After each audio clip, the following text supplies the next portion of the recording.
En fait, l'objectif maintenant, c'est de proposer une correction à cet exercice dont l'objectif est de créer une application pour calculer le stock d'un produit, sachant que le prix et la quantité sont lus au clavier, c'est-à-dire saisis par l'utilisateur, et le résultat final sera affiché de la manière suivante. Alors, si on va aller vers le langage C++, bien sûr, il faut suivre les mêmes étapes qu'on était en train d'utiliser en langage de programmation C. La première étape, c'est déclarer les données. La deuxième étape, c'est saisir ou initialiser. Donc, dans ce cas, on va saisir. 3, c'est calculer. S'il y a des calculs, ici, il y a des calculs, savoir le total. Et finalement, afficher. Donc, nous allons voir comment réaliser ces 4 étapes en C++ pour répondre à notre objectif qui est le suivant. Donc, la première chose, c'est déclarer les données. Donc, quelles sont les données à gérer d'après cet écran? Il y a la donnée quantité de type entier, la donnée prix de type double parce que je peux avoir des virgules, et la donnée totale de type double parce qu'il peut avoir des virgules. Alors ici, tout simplement, int quantité, double prix et double total.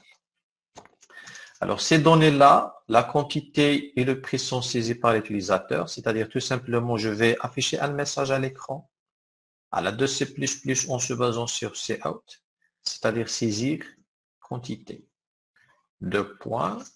Et par la suite, je vais utiliser cin, le nom de la variable, sans avoir le souci d'adresse de la variable comme le cas de C. Alors, par la suite, la même logique, je vais suivre pour saisir le prix. C'est un copier-coller que j'ai effectué. Donc ici, saisir prix. Et ensuite, je vais mettre prix ici. Et maintenant, qu'est-ce que j'ai fait? J'ai fait les deux premières étapes. Déclarer les données dans cette phase. Saisir les données dans la deuxième étape. Et maintenant, je suis dans le calcul. Le calcul, c'est très simple parce que tout simplement, j'ai une variable qui s'appelle total. Total égale à quoi? Tout simplement la quantité fois le prix. Maintenant, j'ai fait le calcul. Qu'est-ce qu'il reste? Il reste l'affichage. L'affichage, donc, on va essayer de faire la même chose que ici. Donc, si on divise l'affichage, on a deux parties. La première partie qui contient des constantes, ou bien du texte affiché, le premier texte, le deuxième texte, le troisième texte. Et finalement, afficher les données. Donc, ici, quand j'ai deux parties. La première partie, tout simplement du texte, et la deuxième partie, je vais afficher les données. Alors, si je reviens à mon programme, je vais commencer par un cout pour afficher, et je termine par retour à la ligne à l'aide de endLine, c'est-à-dire handle. Alors, la première chose, c'est état de stock. Donc, si je vais, bien sûr, ensuite copier ça pour mettre les tirets, voilà. Donc, si je vais exécuter mon programme, qu'est-ce que j'ai fait? Je vais saisir la quantité, je vais saisir le prix et je vais afficher l'état de stock. Jusqu'à maintenant, j'ai pas affiché l'entête, j'ai pas affiché les informations. Il faut revenir pour compléter. Donc, ici, j'affiche l'entête. L'entête, c'est exactement ces informations.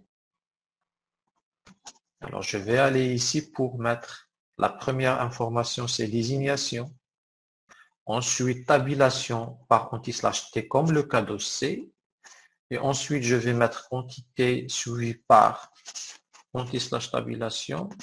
Et vers là, il y a aussi prix, anti/tabulation. Et il y a total.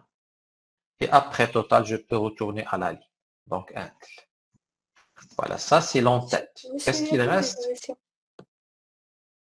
Ah oui, il n'y a pas de désignation. Très bien, il n'y a pas de désignation. Donc, mais il faut introduire les chaînes de caractères et il y a la désignation. Très bien vu. Alors maintenant, qu'est-ce qu'il reste? Il reste à afficher les informations. Donc, de la même manière, j'affiche la première information qui est quantité. J'affiche une tabulation, toujours en utilisant la même commande, mais avec à chaque fois avec inférieur, inférieur. Maintenant, il y a le prix et par la suite, ajouter une tabulation et ensuite le total et finir par retourner à la ligne.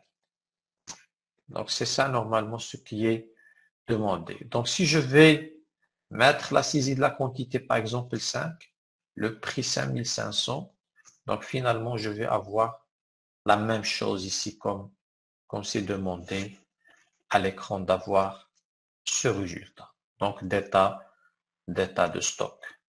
D'accord? Donc, c'est exactement le même travail demandé au début.